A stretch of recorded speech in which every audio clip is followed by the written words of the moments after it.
Hey, yeah. Are we live right now? Yeah. Come on in the room. Come on in the room. The Bucks win at 112-101 over the Washington Wizards. Come on in the room. Doc is our doctor. Right, he gives us our medicine in our room. We are live. I'm screaming across the groove. Goes third. JT. Chris King. Justin. Yeah, everybody's in the building doing what we do. Bucks win tonight, everybody. 112-101. Man, you have to be what somebody said on Twitter. You're a sicko. If all the sports is going on in the world right now, you're watching the Milwaukee Bucks play the Washington Wizards. You're an absolute sicko. But we're sickos. We're here watching this thing, and the Bucks absolutely took care of business tonight. A beautiful job from the Milwaukee Bucks. Hey, listen, from opening tip to final whistle, 2 hours. It was a 2-hour game. I mean, that's beautiful. That's beautiful basketball execution. Adam Silver should take a mile of this game. And you talk about they putting out league tapes on Damian Lillard and what he looks like drawing fouls. Put this into the museum. Show everybody this game and say, hey, this is how you play a game of basketball, start to finish. No BS. Let's get in. Let's get out of this thing. That's what we're gonna try and do with this post game. I'm watching. Let's see if we can get all these takes off early and in time. Feeling good here as the Milwaukee Bucks did what they're supposed to do. Okay, Chris, tilt the cam down. This way. Yeah, This way. yeah, All right, here here we go. It was Hey, like just chin. It was just my bad. chin. I'm taking instruction right on the air. My bad. But let's do a game recap tonight as the Bucks win it 112-101. Oh yeah, if you're at me on the YouTube, we'll take your comments there, and on the Twitter at TCIIESQ. I don't know who was in the lineup tonight. No Giannis, no Dame. I'm looking at these stats. I don't know if that's number 9, number 34. Because Bobby Portis with 34, 10, and 8. That's a Giannis stat line, folks. 34, 10, 8, 3 steals, 1 block. That's 4. What we call them? Stocks. I mean, Bobby Portis was balling. 14 and 21, 6 of 9 from 3. 2 turnovers tonight. He was a +6. Bobby Portis. Well, I mean, listen, you ask guys to step up in the absence. That's what we were looking for last night against Cleveland, somebody to step up. And you need it for real tonight with no Giannis, no Dame. Bobby Portis steps up. How about Khris Middleton? 18, 6 boards, 8 assists, 1 steal for him. He was 7 of 14, 4 of 6 from 3, a +31 on the night. Khris Middleton in 24 minutes of action. Great game. Brook Lopez, 14 points tonight, 1 rebound, cost some people some money if he had his over on rebounds. Andre Jackson Jr., 5.7 boards, 5 assists. I think they got to get Andre Jackson Jr. more involved. And really, the assist game is where he can get involved. He had a really nice one where he ran down a rebound and got it out to Bobby Portis for a 3. How about Ryan Rollins? 14, 3, and 2 assists tonight for Ryan Rollins. I don't want to hear any BS about his shoulder or anything like that. I don't know why Doc Rivers went back to DeLon Wright over him. Ryan Rollins is perfectly healthy. Keep that man in the basketball game. Gary Trent Jr., 15.7 rebounds tonight. Torian Prince with 4 points. Interesting. Yeah, I guess it's Khris Middleton with the starting lineup. AJ Green, 6 points, 4 rebounds, 6 assists for AJ Green. Got a nasty cut into his lip. With Jordan Poole throwing some elbows there. And DeLon Wright, 2 points, 3 rebounds. He was 0 for 4. DeLon Wright can get up off the team. That's all. DeLon Wright, I mean, he sucks. He's not good. He's trash. Washed. We got John Horst was bamboozled, hoodwinked, led astray, all of that in signing DeLon Wright. So I don't know how much money he got that minimum. He's still in that. How about on the Washington side of things? Jordan Poole started off at 16 in the first quarter, finished with 26, 5 rebounds, 3 assists for him. Bilal Coulibaly, how you say his name? Coulibaly? Hey, how you say it? Oh, I don't know him too though. He was good though. 20 points, 11 rebounds, 5 assists. He's good. Every time I've seen this kid, very good. Alex Sarr, 11 points for him. Malcolm Brogdon. I mean, my God. I mean, what are we doing? What are we doing, man? You might as well go ahead and retire, run for president, whatever the hell you want. Get in Congress. We need some more. We need some more congressmen, Malcolm. So go ahead. You're already in D.C. Just go ahead and run that route because basketball, you're done. JV Jones Valanciunas 6 points, 6 boards, and Corey Kispert 16 points as well. Just to round out some of the things for Washington. I'll do it real quick, man. I saw a lot of fight from this Milwaukee Bucks team tonight. No Giannis, no Dame. I thought the ball movement was well. I thought that they moved the ball very well. And at the end of the day, the basketball, you got to hit shots. You have to hit shots, and it's a make or miss league. And the Bucks went 20 of 48 from three, 41%, about 42% from three. So that was the name of the game. I thought defensively they were scrappy and hungry. Let's say they had 12 steals tonight. The Milwaukee Bucks had 12 steals tonight. That's good basketball. They got the hands in the pass lanes, deflections. I just thought they did a really good job. And again, outside of that just burst from Jordan Poole where he was going crazy in the first quarter, I thought defensively everything was good. And then you top it off with Bobby Portis absolutely going nuclear. And then how about one time for Khris Middleton as well, just making the plays that need to be made. And again, the assist numbers are high all the way around. The Bucks had 35 assists tonight compared to Washington's 20. So that's a ton more assists. Again, it's an 11-point game, closer than it's really further out than the score indicated. But anyway, in an 11-point game, the Bucks had 15 more assists than the Washington Wizards. Just speaks to the ball movement. This team is prepared, and as you do, after you lose to the Cleveland Cavaliers, you have a back-to-back. You got to come back, go out and get a win, go out and get a decisive win without your two superstars. Bucks raised the banner. We can talk about that as well, but I'll leave that. We can wait to discuss that. It looks crappy, but anyway, I'll get into that in a little bit. But 112, 101, that's a little bit what I saw. JT, what'd you see? Man, a lot of the same thing you saw tonight, right? One thing that I'll say that I was very, very happy about is, again, Ryan Rollins. Hey, look here. Let me do John Horse a favor. Let me do your work for you. You can take down the LinkedIn posting for the backup point guard roles. I think we found one. I think we got our guy. We got our guy in Ryan Rollins, man, 100%. And look, you saw tonight your big three, Bobby, Khris, and Brooke. You saw those guys really kind of handle business tonight. I thought Bobby stepped up. The one thing I really like and admire about Bobby's form tonight is Bobby came out tonight and said, I'm going to put this team back tonight. I got y'all. Let me go ahead and show y'all while I'm BP. Let me hit y'all with that premium gas. And he did. 100%. You gotta give Bobby credit where credit is due. He definitely did that tonight. Was on triple-double watch. Love to see it. Love to see him step up too. And yeah, look, I think Ryan Rollins, this is what you call taking advantage of your moment, taking advantage of opportunity. And he did. You can argue against the Wizards and everything. That doesn't matter. When you get a shot, what do you do with it? And I love to see that. Listen, man, Andre Jackson Jr., we keep trying to, I don't know what it is with him offensively. We keep trying to make something happen here. It's just not. I just don't think it's going to. And I think it is what it is. We just got to be happy with that, right? Only took 5 shots tonight. What do you go, 2 for 5 2 for 5 for. Hey, listen, man. You know what? As long as you're efficient with whatever it is you shoot, fine. I don't think you're going to see a 10-point, 8-point per game production out of him. And I'm fine with that too. Bit of a rough night for Gary Trent Jr., but you can't say he wasn't trying. Right? Another observation, right. I don't know what's up with Wright, man. I don't know what's up with Wright, but I'll tell you what, it's definitely not. That's just what it is. I don't know. I got no idea what's wrong, but hey, man, maybe it's the maker's mark. Anyway, another night, Pat Connaughton.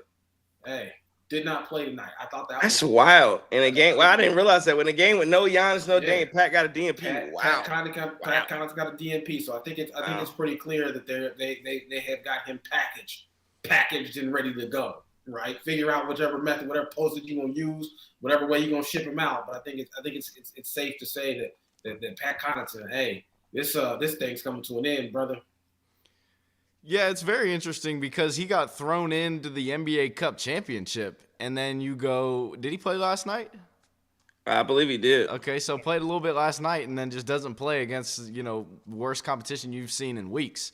So that's just very interesting and something to keep an eye on. But yeah, like tonight was a game I expected to win after coming off and not really showing up yesterday.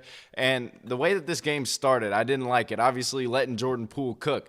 36 points given up. Yeah, we scored 36, but it just kind of looked like a little pickup game. Like everybody was just out there having fun, knocking down shots. Great high-level shot making, but you obviously don't want to concede that many points to the opposing shooting guard and the opposing team at that. So I was glad that they were able to clean that up, and I think part of the reason they were able to clean it up was just guys locked in, right? They stopped allowing those straight line drives. They locked in on the boards, and Then you guys are right. You said that they moved the ball. They very well moved the ball in the second quarter and so on into the third and late into the fourth. So I think they just did a good job of locking in.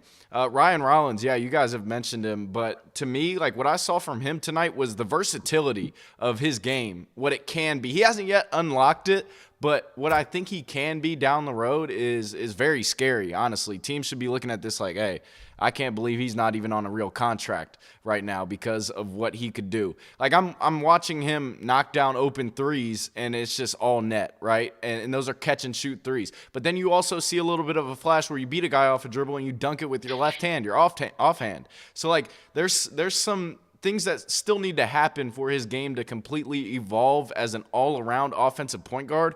But I do like the fact that he's knocking down taking threes with confidence and getting to the rim. And I think some of those finishes where he's a little too strong, maybe a little quick trigger on some of the floaters, stuff like that, that'll all come with game experience. And so hence the fact that you need to be playing him behind Damian Lillard. You need to be playing him in maybe some of these same lineups as Damian Lillard, because you see what he can do on the defensive end. Maybe you go a 1-2 punch with him and Dame, maybe something like you saw with Anthony Simons and Dame back when now I'm not saying Ryan Rollins is that right now, but I think that he can fit that kind of mold where you're running two point guards that can really shoot the ball and they can distribute it amongst each other. And then Bobby Portis, I see you, DJ Droop, my guy in here, obviously show up whenever Bobby's good. So yeah, I was expecting you in the comments, but yeah, Bobby played well, man. Like you just got to chalk this one up as, hey, he did it all, and that's what you're looking for on a nightly basis. It's not 34, 10 and 8 from him on a nightly basis, but it is doing the little things that eventually open up your offensive game and knocking down shots and being unselfish and taking advantage of mismatches. Look, I think Bobby Portis had probably a ton of offensive mismatches when he had the ball in his hands, and he took advantage of those, and that's what you want to see. Yeah, man, so let's get to Doc real quick. Got some nuggets from his post game. So, I mean, obviously, he echoed everything that you three gentlemen shared about Bobby. Just said he was sensational. Dame Lillard costed us a triple-double from Bobby Portis tonight. Doc said he should not have went to him and told him he needed 2 assists because Bobby started pressure for the 2 assists. So I thought that was a little bit funny in lieu of everything that happened tonight. We had a little bit of a minutes crisis tonight with Middleton. He was playing too many minutes in the beginning, and I think Marcus Johnson mentioned it on the air how he already had 19 minutes in, but luckily he said the team pulled away and played strong with Middleton off the floor, so that allowed that to kind of calm down a little bit. He said Ajax is pretty much as solid could be on the defensive end, but he saw some really good things from him offensively, but he has to continue to grow, and he's a young player. And then he said TP kind of struggled coming off the bench.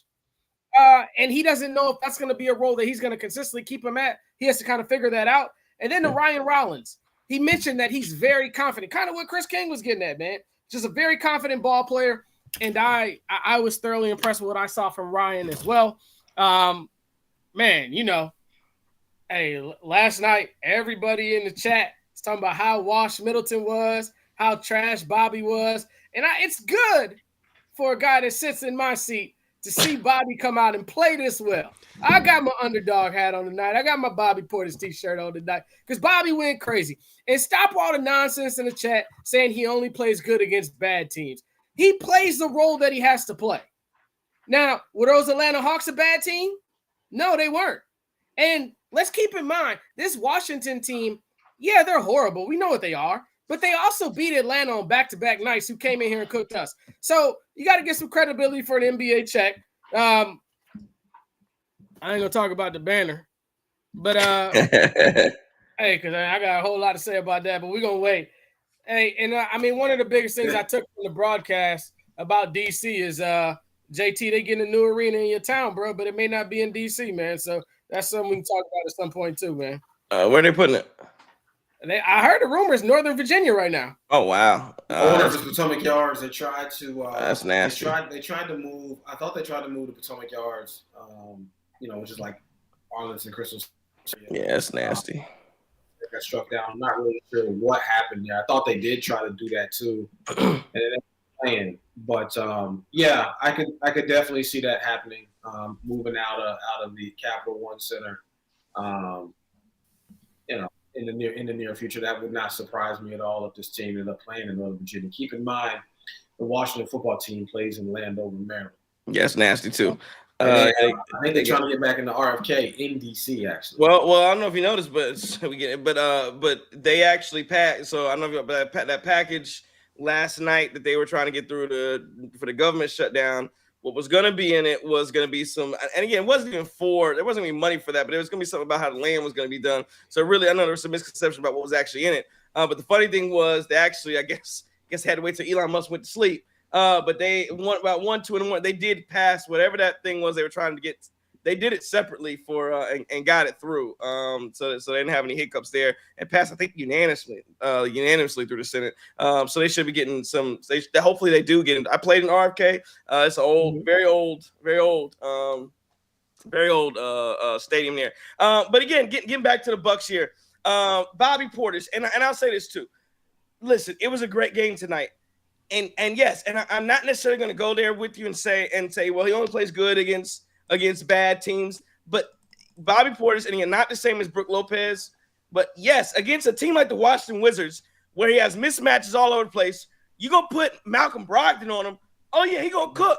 Like, Bobby Portis is great against mismatches. That's why he's up for the 6th Man of the Year awards all the time, because, again, it's almost like he's too good to be a bench player, but he's not good enough to be a starter whose impact value every single night against everybody. So against backups, yes, he is a very good player. And again, he's gonna have nights where he's hot. And tonight was one of the nights where he was hot. Again, the Wizards, they're a collective pile of trash. Like, let's be honest about it. Bobby Portis, they're not so good. bad. They're not good. And Bobby Portis took clear advantage of it, as he should. But the question again, and I get what you're saying, Justin, where you say, well, look what he did against Atlanta Hawks. I get it. Atlanta Hawks are a 1st or 2nd round matchup at best. You need players, and I'm not trying to bash Bobby on a night where he played well tonight, but you need guys that you can depend on against the Boston Celtics. You need guys you can depend on against the Cleveland Cavaliers. Those are the teams you got to go against that are going to be on your way to winning a championship. And that's your question about Bobby Portis is, do you trust him? Again, 34, 10, and 8. No, he's not doing that. But I'm talking about, do I trust Bobby Portis to make the right decisions, to make the passes out of the post, to hit the shots he's supposed to make smart IQ decisions, to actually give a damn on defense? Do I trust him to do that against good teams in high pressure, high volume situations? That's the question for Bobby Portis. Not so much can he go out against the Washington Wizards and absolutely dominate, which he did tonight. So again, that's all I'm gonna say negative or even halfway negative about Bobby Portis. Again, great game from him tonight. He did exactly what he was supposed to do against inferior competition. And I'm glad this basketball team. One thing I really am glad about, especially without Giannis, is they did not play down to the competition. And I think maybe because you didn't have Dame Giannis in the lineup, you don't have to rely. It's almost like walking. You see the people when they walk the tight ropes 100 feet in the air, whatever it is. Well, you can practice and you have safety nets or whatever. When you have Giannis and Dame, it's like you have a safety net out there. Say, I can do whatever because I know Giannis and Dame are gonna clean this up. Ain't no safety net. You can go out there and get embarrassed by the Wizards if you don't go play like the way you're supposed to play. And so what I'm glad at is that the Bucks went out and did the things they needed to do, all the dirty work, everything about it, and they got a big victory tonight. And again, a lot of that props to Bobby Portis. Yeah, certainly. I mean, this is what you needed from Bobby, and I mean, pretty much the rest of the guys to even be able to pull out a win. But I'm not impressed with what they rolled out, with what the Wizards rolled out. Like, that is a very bad basketball team, and they just have no continuity. So this was expected. And I think you're right, Trey. I think when you get to those Bostons, when you get to those juggernauts that you're inevitably going to have to face to win an NBA title, I think you need to pose some worry in the other team. You got to strike some fear in the other team. And at this point in his career, with a lot of evidence, really, I mean, you think about, not being able to get over the hump versus a lot of Eastern Conference teams with Bobby, you just don't have, there's just not that fear in these other squads that there maybe should be from a guy that you're letting shoot so many shots and have so much volume on this offense. Well, if you're going to put the Boston Celtics, you're going to put Drew Holiday on them, and same type defender as Malcolm Brogdon. Hopefully this gives Bobby the confidence to go ahead and put that dude in the basket. It's a mouse in the house. Like some of Bobby's stuff, I trust that dude against said team because he's still playing against their backups. He's not playing against their starters. So Bobby should be able to come in and do this against a Drew Holiday and whatever other mismatch you want to have. The thing that I've seen about Bobby these last 4 to 5 to 7 games is Bobby has been making that pass. Shout out to Brian Butch. He hasn't been black hole Bobby. He's moved the ball when he needs to move the ball. He's going to get better, but he can't get anything but better. But, hey, man, I don't see anybody we've talked about trading this dude with the capability, if Dame and Giannis are down for a playoff game or for a must-win game, that could come in and get us over that hump. But that's the thing. That's the thing, though, Justin. If Giannis or Dame are down, it's over anyway. So I feel like I can't even think about, well, if Giannis and Dame are down, then if Giannis and Dame are down, this thing's over. Giannis, or really, if Khris is down too, this thing is over. If those guys are, so I guess that's the way I think about it. I hear what you're saying. Yes, is Bobby probably the best version of Bobby, probably better than anybody you can get back in a trade? You're probably correct about that. But the way I think about it is just, I need somebody that can complement the best players. And that's the way I'm thinking about this. Because, yeah, if you don't have Dame and Giannis, I don't, even if Bobby Portis is the best version of himself, I think you're cooked. I think it's over. So one thing that I'll give Bobby credit for tonight as well too is Bobby has these moments, and we talked about it all year, where it periodically it gets messy. It gets messy, like you said, black hole Bobby, low IQ, whatever it is, where he just starts doing flat out goofy things on the court. Having said that, Bobby does do a lot of great things, and he is like matchup lineman. He found it. He found that tonight, and that's important because we needed it. We needed Bobby to play smart basketball, and he did tonight. The one thing that I still say with Bobby is, can we rely on Bobby, right? Like, not just a bonus, like, oh, this is nice, but when it comes down to the nuts and bolts of this thing, right? And when we start talking about against your more elite teams, and against your Boston, and I hate to say Cleveland, really hate to say New York, but when it comes down to it coming out the East, can we rely on Bobby? Like, hey, get in there, find your make smart decisions, make smart plays. Don't just get up there and get reckless with it. Can we rely on Bobby to do that? And right now, the answer to that is, well, that remains to be seen. Because I really like what I'm seeing on Bobby over this last few stretch of games here. And, I certainly hope that continues throughout the year. The other thing that I want to talk about, too, though, and I'm going to let you go, Trey, but I'm going to say, we got to put some respect on Khris Middleton. Y'all talked about, Chris's impact in that third quarter. We have the Bucks was a 15-4 run or 15-2 run, and Khris Middleton had 11 of those points and kind of continued to blow this thing open. And we saw some vintage Khris Middleton getting out there, balling, hitting threes, making shots, getting buckets. Good to see that. It's really, really, really good to see that from Khris. But last night we talked about, is he cooked? Where's he at? And, look, I think physically, yeah, his body is what it is at this point. Skill, maybe not so much declining, but the body physically. Having said that, Khris can get hot. He's that guy in a vacuum. Hey, Khris get hot on you, and he blows this thing wide open. So, man, shout out to Khris Middleton for his performance tonight too. Yeah, I thought Khris was excellent tonight. And we will talk about Khris and wonder where he is. Let's get to the chat real quick. Alfred Community for 3 says Bobby is gaining trade value. Robert Henry says no Giannis, no Dame. That's a good win. Quick Draw McGraw always in here says, am I the only one shocked to see Khris play a back-to-back? Nice to see. I agree. That's the other thing that we can get into is Khris on a back-to-back. Interesting. He's still in a minutes restriction, but he's playing back-to-back. So again, I don't know how I feel about that. I wish we could get him. I get a minute restriction. We do 23 minutes or whatever. I wish we could get past that a little bit. Terrence, you said Midwest, no. Bobby's trash against big competition. Trade him while he's hot. And Anthony says he always plays well against bad teams. A couple more here. Manolendo says Rollins fits well with our team rather than the Warriors. Says the Wizards are an NBA team. Last man standing says salute. And Nick C says, we'll stop it there. Nick C says, LOL, Khris is still trash. Every time he handles the ball, it's a turnover. Plus, he gives up at least 8 to 9 wide open shots on average. I don't know. Maybe we must be watching totally different games because I didn't see that. Khris Middleton had 1 turnover tonight as well. So again, maybe in some instances, but I didn't see what you were talking about related to Khris Middleton. I thought he played well. There was a stretch that you talked about, JT, just now in the third quarter where he was cooking, had a heat check 3, went back, gave you a little in and out, boom, boom, tween, hezzy, pull up. I mean, Khris looked good tonight. That was some vintage Khris. And again, we're still not seeing him in full minutes yet. Again, what he played 23 minutes tonight, 18, 6 and 8 with 1 turnover, 7-14 from the field, 4-6 from 3. We watched a different game. Whoever made that comment, because I thought Khris was excellent tonight. And that leads me to the question: is Khris Middleton, is he back?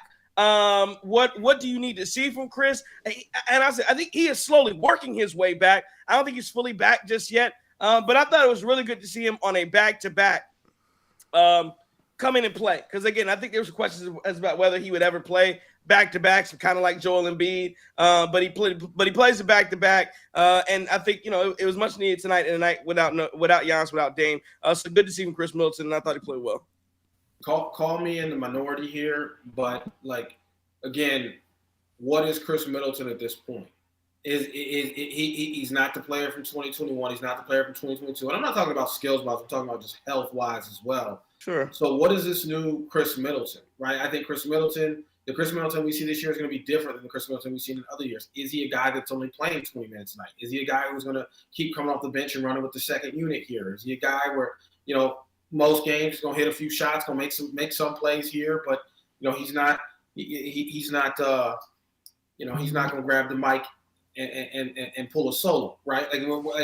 What exactly are we looking at here with Khris Middleton? And I think that's a fair question. The other question though is look at it from the perspective of health. What's going on, right? When you say back, what do you mean back, right? Is it mean we don't need no rest? We're not ailment here. Khris ain't out, 2-3 games here and there.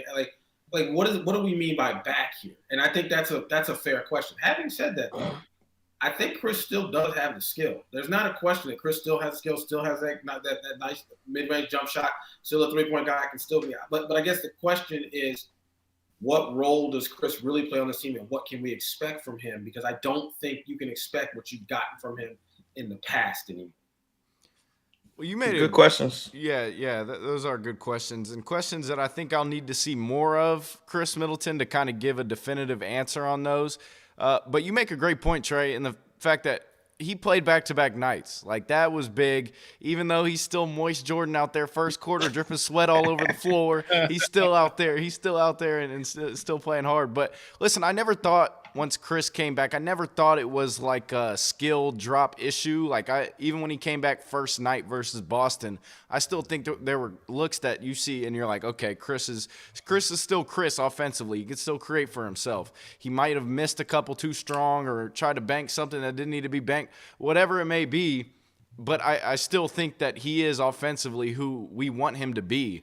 Now your questions are, can he keep up with the pace defensively? Can he give you those minutes? Yeah, you're exactly right, JT. Those are all valid questions, and questions I think we'll start to see to get answered once we continue on this season, and as long as there's no setbacks, as long as there's no more injuries, and as long as Dame and Giannis can get back into the lineup, I think that'll paint a clearer picture of what you're looking for from Khris Middleton. But yeah, I never thought this was like a skill drop-off issue, even though he missed 21 games, guys. This is hard to get back into your groove and be the same guy that we saw in the playoffs last year after 2 ankle procedures. So I didn't think that he dropped off in skill. I just think it was a little bit of rust. And tonight, I think we saw, when you see more shots go down, you start to see that this is who Khris Middleton is and can be the rest of the season. Yeah, man, I agree with a lot of what y'all said. I was a little bit confused. I thought JT was kicking David Ruffin out the Temptations when he was talking about the boy can't do it solo, man. But I just don't know. Is he gonna be the guy to grab the mic where you get to it's 15 tracks on the album? Okay, track 7 or 8. Oh, that's Khris singing lead on this. Okay, but I got it right. I think Brother King alluded to it well, though, man, with the 2 ankle. Oh, Lord, Brother King is crazy. Brother King alluded to it well, man. Brother King. A-N-N-N-G. Brother King. 2 ankle surgeries, him learning how to walk again. Bilateral. It's tough, man. But he's coming back, and he's going to be that savvy veteran, man. He's going to be Marcus Johnson on the Clippers. He's going to be Dominique Wilkins on the Magic. Like, remember what Dominique – I'm sorry, I'm a little older. Dominique blew out his Achilles, and he didn't have the boom jump anymore, but he could still find a way to get you buckets. And I think that's what Khris is going to do for us. And I think as he gets more confidence on these ankles, he's going to prove more and more that he's still him. Is he all-star Khris in Guru's hometown in Charlotte? Maybe not, but he's a damn good basketball player. He showed us that against Indiana. And to the guy talking about the turnovers, listen, Khris Middleton is never going to be Steph Curry, Kyrie Irving with the handle. He's going to be super serviceable. Hell, he's not going to be Ryan Rollins tonight with the handle, but he's going to do enough to be able to get the ball across the mid-stripe, and he's going to make those high basketball IQ plays, find guys when they're open, get guys like Bobby Portis in a position where he can actually score the ball, or Brook Lopez or AJ Green or whoever it is. He makes this entire team better, and I think he's too valuable to trade, in my opinion, especially for some damn CJ McCollum. It's just hilarious. I've never heard anybody say Brother King unless they're talking about Malcolm. I mean, look, Martin. I've never heard about Brother King. Hey, he's my brother and he's Chris King. I got you. Hey, I'm with it. I just never heard it. I'm with it. Hey, that brother took me around Dayton, and I felt like I was part of the royal family. That's Brother King. No, that is true. That is true, man. Hey, Brother King know everybody in Dayton, right? Brother King. He knew everybody in Dayton. Brother King, right? He ain't staying at the no-tell. I'll tell you what, the other Brother King would be proud of what we did in Dayton, man. White guys, you know. I didn't know what you were getting at. Yeah, I was getting at that. That was the dream right there. That was a dream. We can stand hand in hand and watch the basketball game. Man, this is good stuff. But yeah, no, I'm with you guys, man. Like I think I'm with you specifically, Justin. Yeah, where you get at what Khris Middleton does. And Khris Middleton, like you said, those high IQ plays, and that was a good question, JT, about what Khris are you talking about when you say is he back? And I saw somebody else commenting on the Twitter saying, well, he doesn't get any separation. I dare you go back and watch even 2021. Go back and watch Khris Middleton. If you're talking about separation, he's not James Harden going to give you this mean step back and get open feet and spec. Khris Middleton is everybody all aboard the Tough Shot Express all the time. Like he hits shots, highly contested shot maker. That is Khris Middleton under duress. People hands all over him. He pulls up and he hits that shot on the baseline, the 16-footer, 17-footer. And then the other thing about Khris Middleton that I really want to see, JT, is can he hit the open shots? Because when you're talking about Dame, you talk about Giannis, and he's got to be on the floor with those guys in the playoffs, he's going to get looks because you have to pay attention to both of those guys. And if Khris Middleton, again, it only takes 4 threes, you at 12 points right there. So all I need, if I'm talking about the highest scoring duo in the NBA between Giannis and Dame, my third guy got to give me, 15? If I get 15 consistently from my number 3, I'm cooking with gas. And so that's all I need. Can you hit 3 threes and hit a couple pull-ups? And then when I need to put you in with just Giannis or with just Dame, and for those moments that you're in with whatever a bench lineup looks like with Doc Rivers, can you handle that and sustain a group like that? I think he can. That's what I talk about Khris Middleton being back. That's what I'm looking for. But yeah, do I think they're going 25, 25, 25? Yeah, probably not. But again, I just expect good play, hit the open shots, and every now and then hit a contested jumper and try and stay in front of your guy. And that's all you ask for a legit number 3. And if Giannis and Dame do what they're supposed to do, I feel very confident that the Bucks will be successful.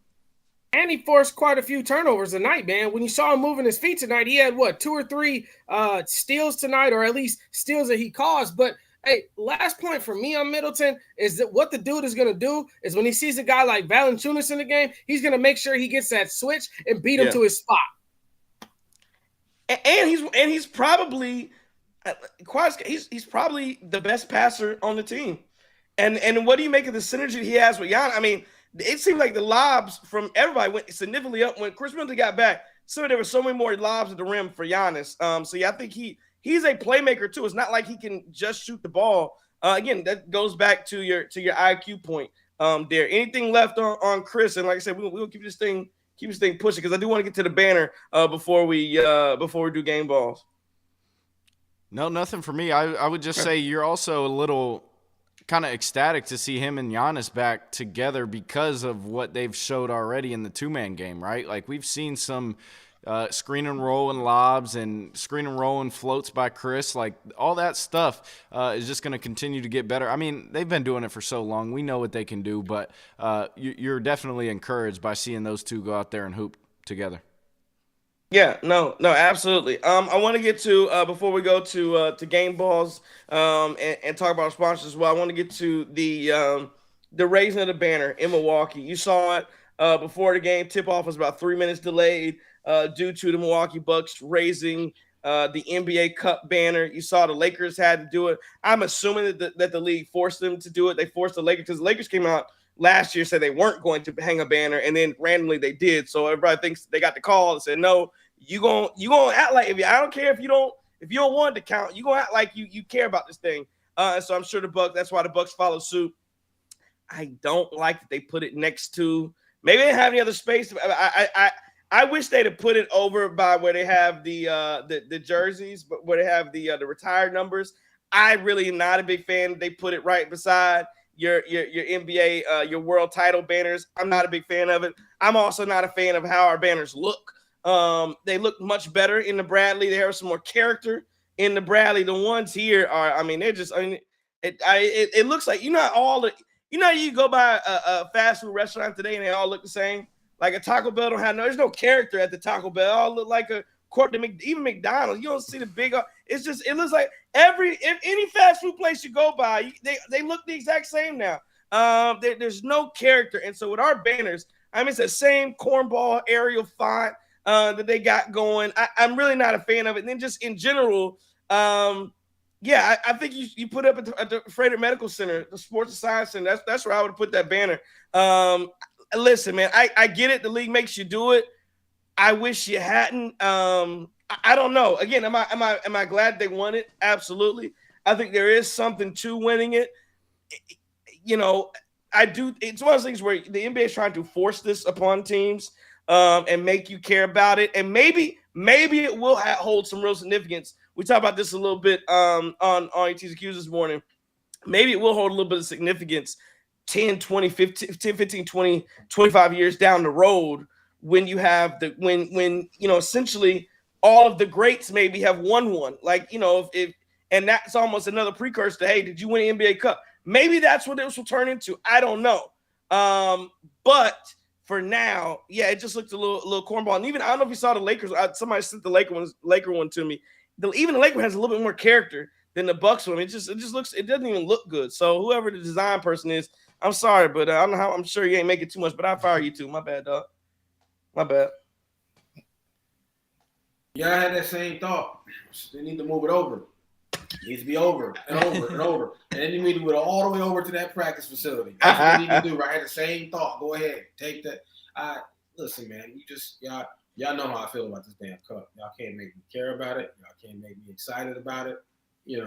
Listen, it was a chance to compete at the highest level during the regular season and in Rose dedication. That is great. But, this is not anything really worth celebrating about. The team doesn't care. You saw Doc left the champagne in the boxes. Them dudes might have shared a couple beers, but I don't even think they popped the champagne open. Like I saw the pictures on Twitter. That's the champagne. Doc thought that celebrating and going crazy was bad luck, so they didn't want to do that. So, man, right. Yeah. Well, and that came from Darvin Ham. Darvin Ham, who won it last year with the Lakers, basically gave it the advice and said, you probably shouldn't. Probably should let this thing go. Also, it's a lot of meme ability there. If you celebrate the NBA Cup and you don't win no championship, you sitting there taking to win. Man, I ain't gonna say. You ever seen Chris Bosh when he was gargling down that? Oh, bro, when Chris Bosh was bathing himself in that champagne. I don't know what that was, man. Yeah. And the white man, it was just fizz everywhere. I'm like, bro, he's killing me right now. Chris Bosh never recovered from that either. Everybody knew about it. And the messed up part about it is that when you watch that, you got a thought of hey, maybe what's up with Chris, right? And then but everything outside of that and his life and everything clearly showed you that whatever you was thinking probably wasn't right when you saw that. But that clip is gonna live forever. What was Chris Bosh? I don't know what. Chris, he got it. He got into that moment, boy. He got into that moment. Right. Yeah, He was no. tripping. To me, this this cup banner was. I mean, yeah, Trey, memeability. You had Bobby Portis take the mic, and he took the mic tonight too during the game. that. But you Saw had him that. take the mic and had everybody count down for it. Like this was just, man. I don't really know how I feel about this yet. Like you said, if it does become a thing where you need to have that, yeah, cool. You can have it up in the rafters. But me, I would rather have it in like the concession stand, the concourse or something. Put Right? that It's a there. good- Put it on the good- wall. Good spot for it. Good Yeah, spot put it on for the wall so the fans could see it walk into the seats, not on NBA 2K and in the arena. Like, nah, man, it's just not that. It's not that cool to me. But oh well. Hey man, y'all ever heard Justin of will love this. y'all ever heard of Allah Abdenabli? Y'all ever heard of Fred Roberts? You ever heard of Brad Lopez? You ever heard of Blue Edwards? Yeah, I was 10 years old and sat in the Bradley Center and watched these dudes get cooked by the likes of Sherman Douglas and insert player here. So if you told me we were going to win a championship, a cup, anything, hell, if you told me we'd win another division title, I would have put that bigger than the championship banner right now because we were bad as bad could be. Vin Baker was a blessing from us. We celebrated getting Ray Allen. So you hang that damn banner and you be proud of that banner. But Justin, but we act like the last 7 years didn't happen, bro. Like we moved on. Listen, man. Look, let me go ahead. The NBA wants you to hang it. I want you to hang it. If you give me something to win, I want to win it. Yeah. If it's t-shirts and hats about it, I want the t-shirts and hats. We a franchise that hasn't been winning for a long time. And it ain't just like when I was coming up, it was nothing but the Packers and everything else sucked in Wisconsin. And we rooted for them, but they weren't good. And now you got the Bucks who are great. I mean, hell, I'll buy a Brewers division championship thing because I remember when they couldn't sniff a playoffs. So you hang that banner. Hey, man, I don't know about the aesthetics of it, man. I don't decorate nothing in my house but my man cave. I leave that up to my wife and my daughters and them, man. But, you know, the font and stuff like that, I can't get down with that. Like, look, we got that joint in there. I'm going to celebrate it. And when I went to work, and my little veterinary assistant at the hospital I went to, he was a Boston fan. I walked in. I said, do you got a hat and t-shirt this morning? No. Shut up talking to me. Listen, man. Let me tell y'all. Let me just tell y'all something, right? So you know how like again, what Biggie say? You go from ashy to classy, right? Like so, one of my homies, you know, everybody started working, get a job. You know, he had a 6-figure income. We came through. Everybody was kicking it. That man served some, you know, he had some steak. He was on some liquor. And it was Chuck steak. And I said, bro, listen, I knew you in college and everything else. Don't start this shit again. You got a job. Get damn New York strip, man. Stop playing. You grilling Chuck steaks right now. And you got a job, right? You've been exposed to something better. And I said that, right? They're serving the cheap liquor. Man had the Costco vodka. Oh, come on, bro. It's good vodka. I understand that. Go ahead and get you a little name. Go ahead and get your name. You ain't gotta be on the turf thing, bro. Like you ain't gotta do that. We was on that in college when somebody got their parents' membership. You only had $20 you want to get a handle to, and you was trying to floss. Oh, I got the Costco instead of the Smirnoff, right?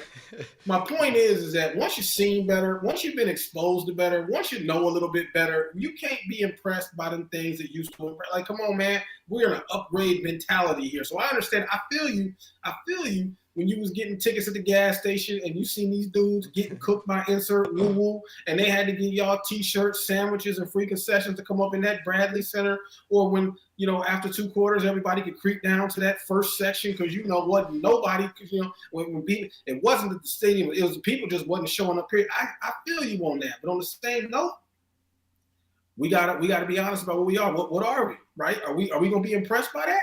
Are we impressed with Chuck steak right now? I mean, has it been? No.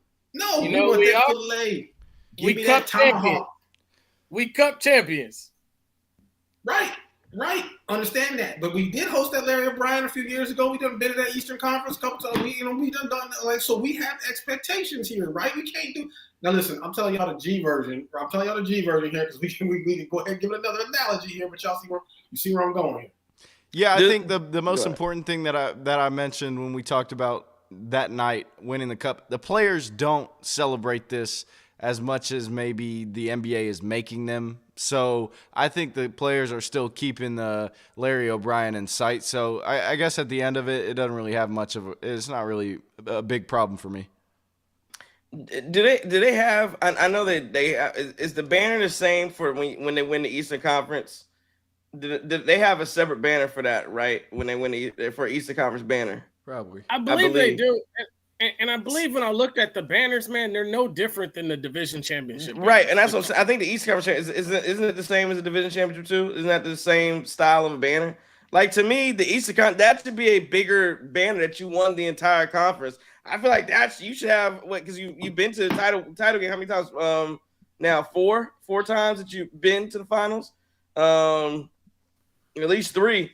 So yeah, I mean, to me that's I'd have that as a bigger to just show that this meant something a little bit more instead of having instead of that. I don't know, but I don't know where you guys fall, where everybody else falls in the chat on the banner debate, but can I ask it is what it is. Go ahead. Can I ask one last question? And y'all brothers might be a little bit more well versed on this, but because this obviously came from what is the European Soccer League or whatever that soccer league with Manchester United. What do they do with their regular season championships versus their cup championships? Yeah, I have no idea. See, Adam Silver is obsessed with soccer, I guess, and wants to be and that's why this is even so much that much stupider is because he's so I want the regular season to mean something. And again, it means something there because they've been doing it forever. So again, he may end up being right about this, and in 50 years, that people really may be excited about the NBA Cup and that it's like a thing.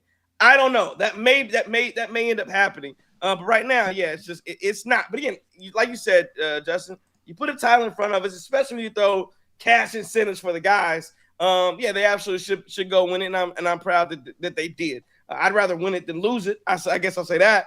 But yeah, I don't have to make a big deal about it. So okay. All right. I can eat that chuck steak if y'all want.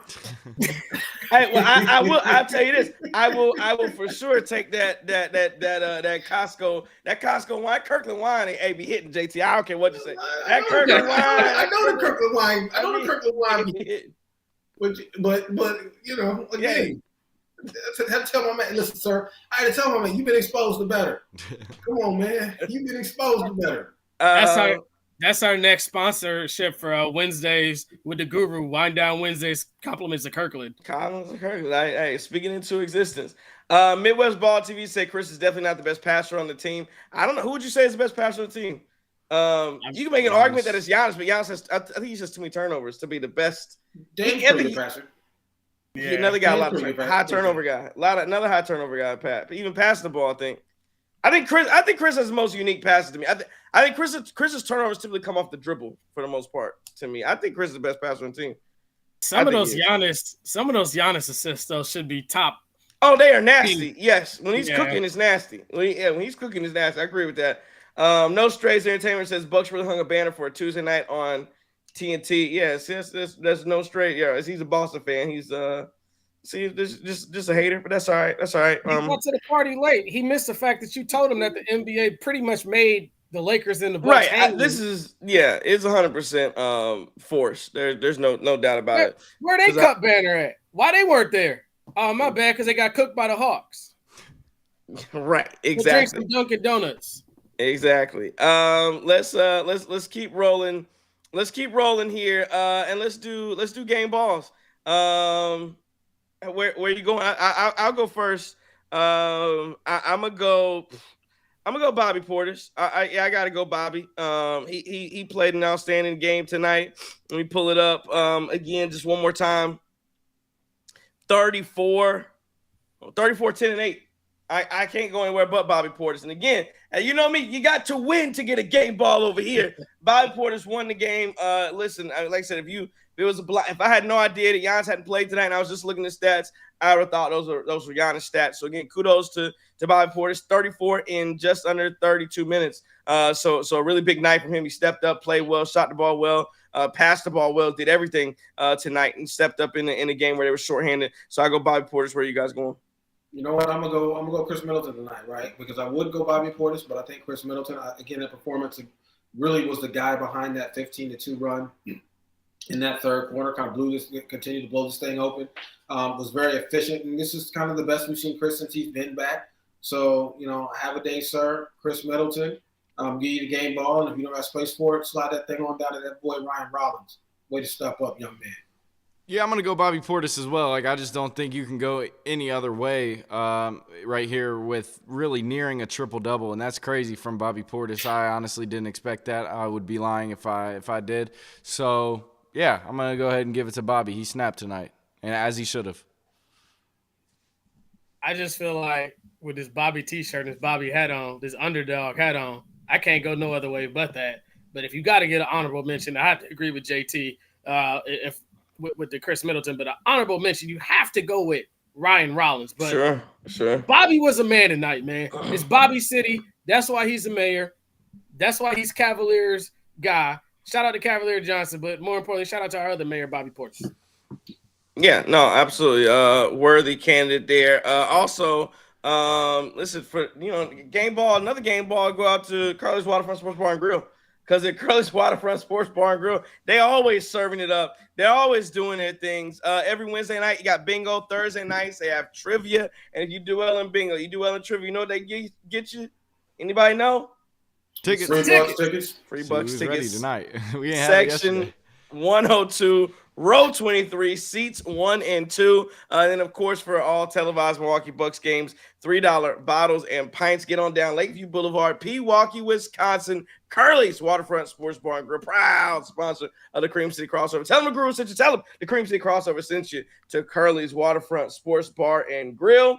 And let's do Emerson says props to the guys. Fear the deer, absolutely. Let's do a little bit of a look around here. I'm looking around, and Tennessee is getting popped. That is crazy. They fans went to their trap, took over the trap. I saw lots of volunteer fans out in the horseshoe this evening. And it's 14 degrees out there, what I'm hearing, and they can have a long ride home back to Knoxville because this is absolute butt whooping, right? You saw, and the entire first round in the college football playoffs, I would say I thought that I'll start right there before we go to NBA scores. But everything has looked good. I do like the fact that you're getting these games on home campuses. These playoff games, the folklore is there. The feels are there, the energy's there. ABC did a great job. I was watching the pregame. They did a great job because a lot of times you see these pregame shows and they take commercial breaks every 13 seconds. They let like 20 minutes go of just straight. You saw Ohio State's band. They dot in the eye. You saw. People in the band were crying. It was crying like C.J. Stroud when he saw Tank Dell kneecap get displaced. I won't go nowhere else with that. That's his boy. That's his boy. I didn't know you had to cry for that. But again, I'm gonna let that slide. But everybody can't go to Howard, bro. Yeah, well, I'm just saying. But no, I enjoyed all. But the college football players first round been a lot of duds. I know people. We were talking about Indiana and hey, did you deserve it? I'm looking at the Tennessee team, SEC, and all that yapping about the SEC, and they getting popped right now. They getting popped. So listen, I don't know. And everybody, look, every game outside of that, Clemson, and even Clemson, Texas, every game in this first round has pretty much been belt to ass. Yeah. There's no question about that. Every single one of these games, right? That Notre Dame and Indiana game. Indiana lost by 10 when it was. They cleaned it up, but it was a butt whooping. Right. That was a 100%. SMU. I don't know. SMU. 1 point, Buddy had 6 passes, 3 interceptions. Ooh, man, that's every other one. Oh, that's terrible, right? 2 pick sixes too, bro. And Clemson didn't really look all that great against Texas either. Clemson was getting that ass whooped for a while too against Texas.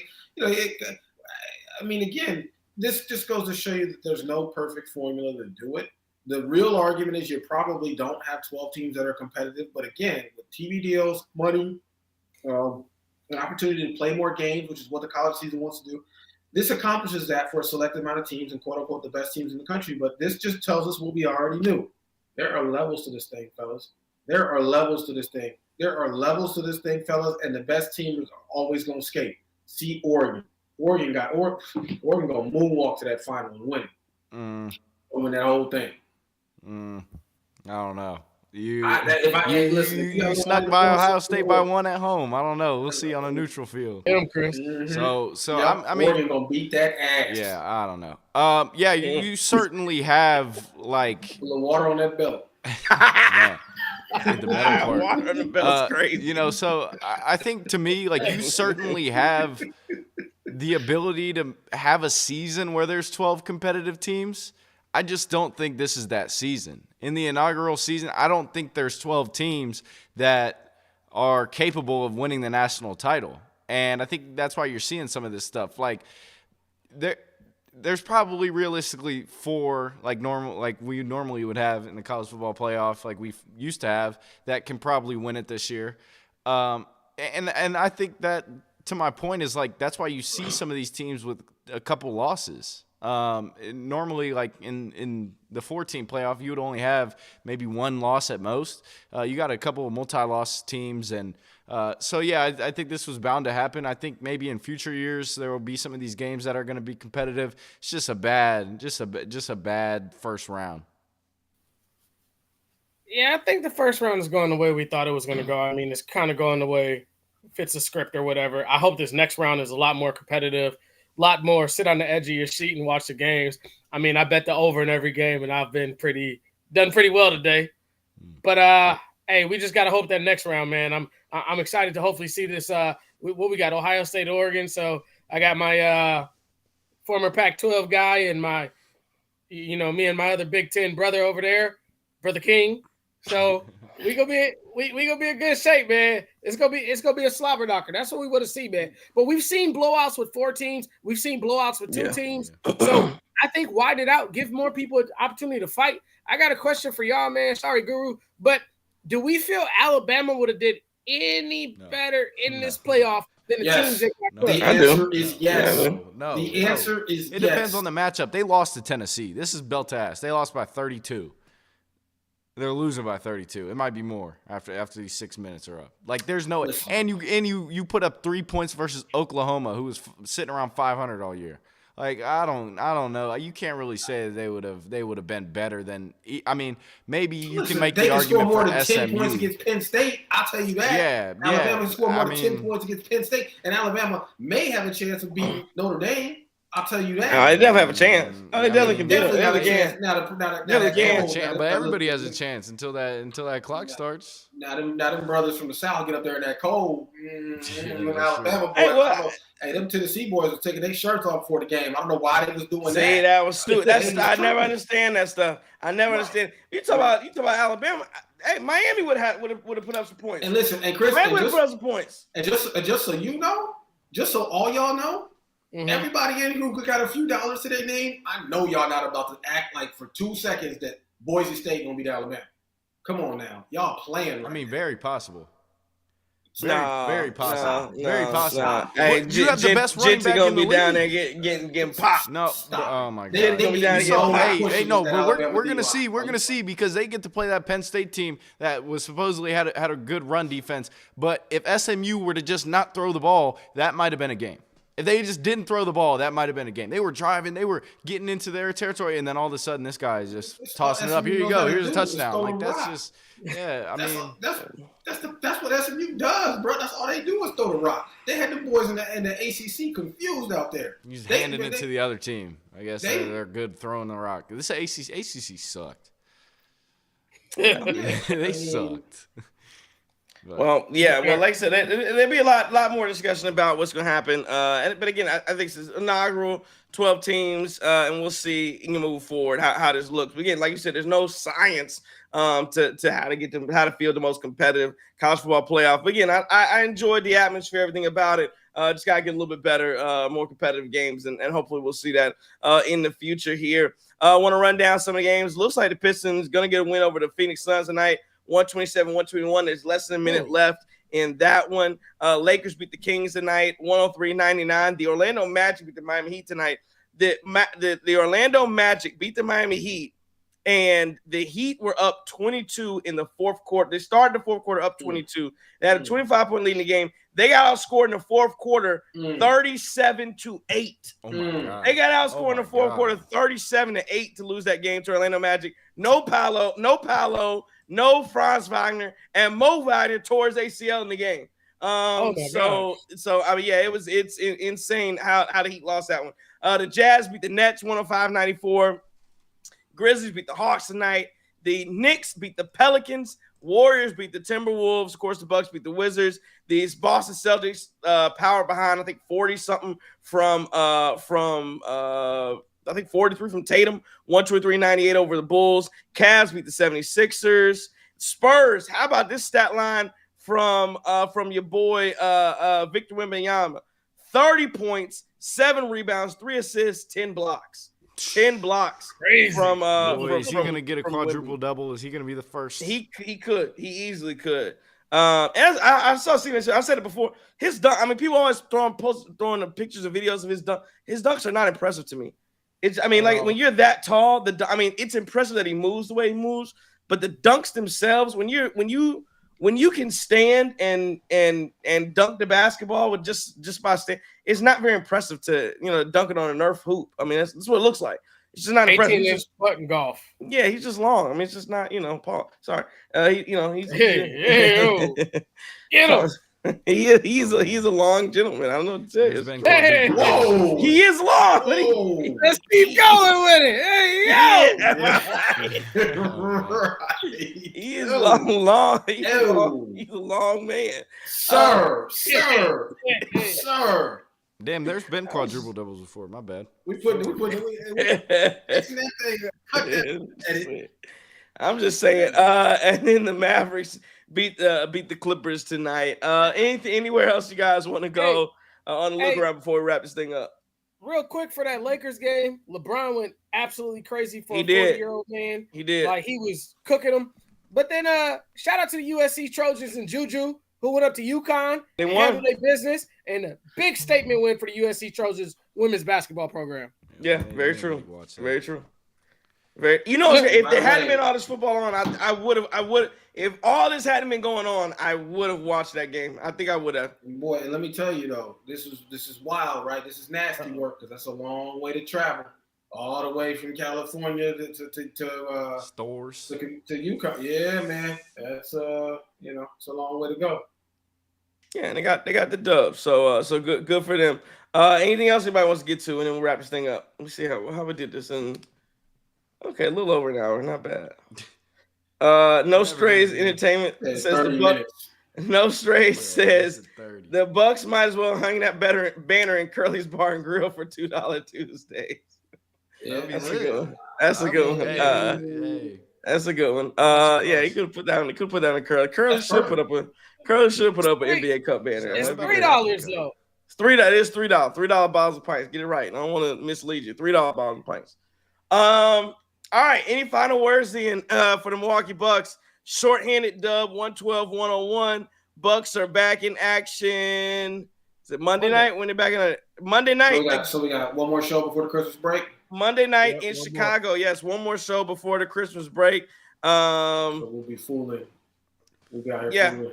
JT had an eggnog going before at the Bull. Little eggnog, little Kemp's eggnog for those of y'all in Wisconsin and the Chicago area. Get you the Kemp's eggnog, the Kemp's, and then throw the Maker's Mark in there. Right, you need a spice, spice bourbon in there. Throw that in there. It's gonna hit for you. I mean, you don't have to go. You certainly don't have to go with the Maker's Mark. You can drink a more higher end bourbon, but you just want the little spice in there though, and it hits you.